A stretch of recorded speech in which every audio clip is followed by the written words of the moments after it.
Welcome back everyone to more career mode gameplay of Tony Stewart Sprint Car Racing.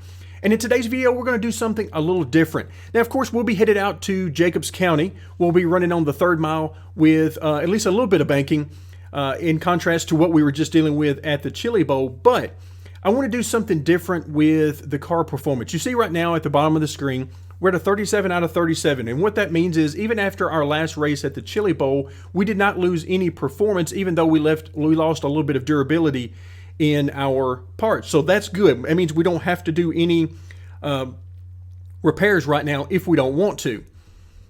So what I want to do is come over to the garage screen, and you see that we're perfect on car performance. But now we have an opportunity to make an upgrade. But before we do that, there's something I want to actually do. So this chassis and the suspension, I feel like drawing on my knowledge of the NASCAR Heat career mode and sort of how the upgrades work there, I don't believe either one of these are doing much of anything to help our car performance. I believe our performance, at least probably 80 to 90% of our car performance, is going to be engine and tires. So what I'm going to do is I'm going to sell off these two parts. And we're going to go back to just the baseline parts there. And we're just going to find out what happens long term with these. We can always go back and purchase them. It might cost us a little bit of money in the long run, but I'm willing to take that chance in order to try to get us the best performance upgrades, the biggest bang for our buck, basically, that we can in terms of tire and engine. So we'll start here with the chassis. I'm going to go and we're going to say switch out part, and we only have one part. Yeah, that's what I thought. So we're going to go under buy a part, and I'm going to go back to the standard. So we're going to lose 7 points of performance, but honestly, I don't really think that's going to matter much, if any, on the track. Time will tell. So that's going to cost us $816, but what it's going to allow us to do is sell this part.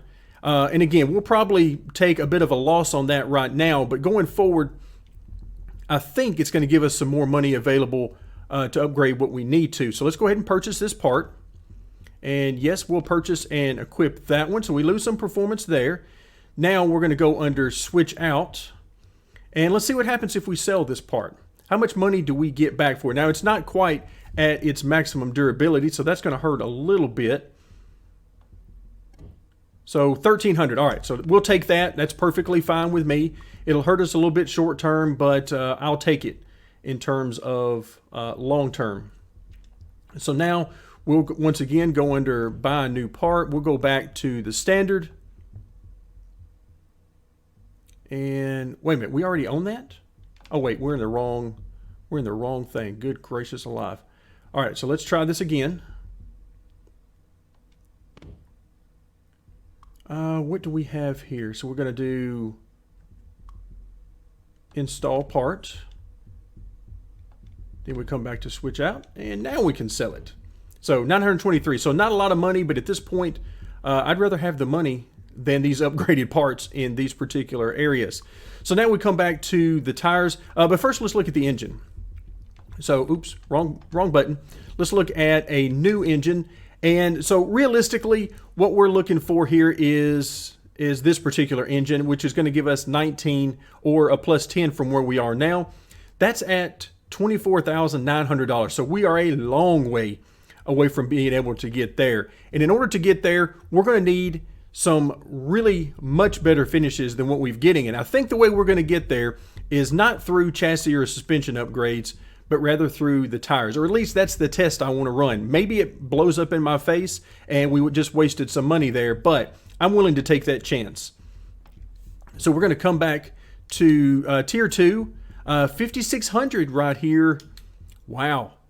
Let's see, what do we have? 8,500. So we could get a plus 12 here. I'm not sure that's actually worth it though. I mean, we could get up to 19 or a plus 9 from where we are. So a plus 9 or a plus 12. That's a lot of extra money right now here. So I think I'm just going to go ahead and purchase these. Even if we could get these, I really don't see a need to purchase those. Now, ultimately, you want the durability after you're done upgrading for performance, but for right now, all we care about is this performance. So I think I'm just going to take the plus 9 at 5,600, and we'll purchase that. Do we want to equip that? Yes, we do. And so now we want to swap out a part, and we want to go ahead and sell these. All right, so what do we get? 1,300. Okay, we'll take that. All right, we will certainly take that. So all in all, we dropped down a little bit in performance, but I think that top end number, which was, I believe, 37 before, I think that's a bit deceiving because not all of the categories are created equal, no doubt. So now that leaves us with our next upgrade will likely be, who knows, it might actually be the tires. Let's look again. To get to the 3-star, and again, yeah, it's probably going to be tires again, assuming that we see benefit out of this particular strategy. So here, $12,320 will give us basically max performance out of the tires. So that, man, that is way ahead. These engines are extremely expensive. And I would argue way, way too expensive considering how low we started. Yeah, these are hugely expensive. It's going to take a long time to get anywhere close to a maximal upgraded car here. We're going to have to run probably 4 seasons in here, which we are certainly not going to do on the channel. That is well beyond the scope of what I want to try to accomplish here on the channel. So I am actually pretty happy. I'm excited because we're going to get to test some things. We went backwards in a couple of areas. We went took a huge step forward in another area. Let's see what we get. All right, practice and qualifying now out of the way. And you can see once again we were able to easily beat the 13.06 goal time in practice.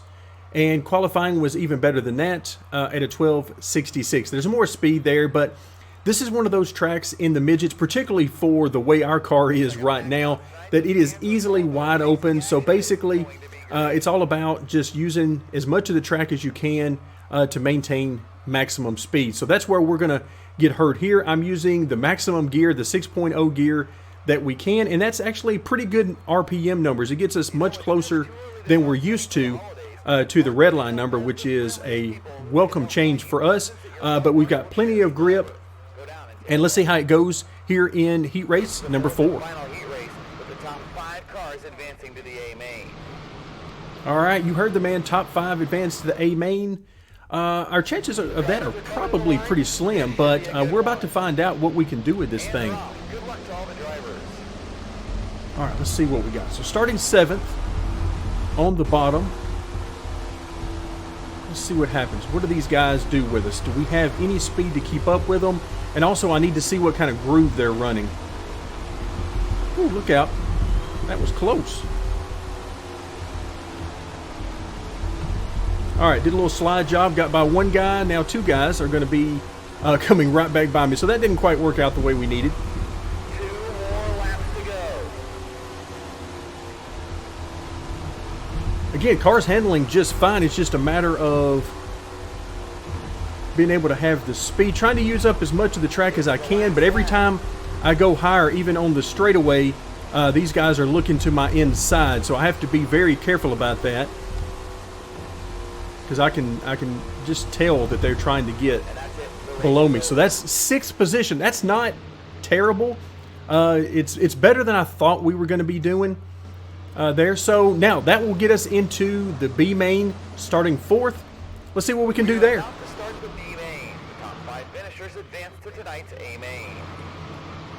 There we go, top 5s, and top 5s. We're going to be starting 4th, but we're on the outside lane, so we're going to try to get to the bottom as soon as possible. You can see these guys definitely got off to a better start than me. Try to pinch these guys down, see if I can't get to the bottom as quickly as possible. I mean, again, car's handling just fine. All right, 5 laps to go again. Much shorter since we're on 50% race distance right now. My bad, did not know that guy was down there.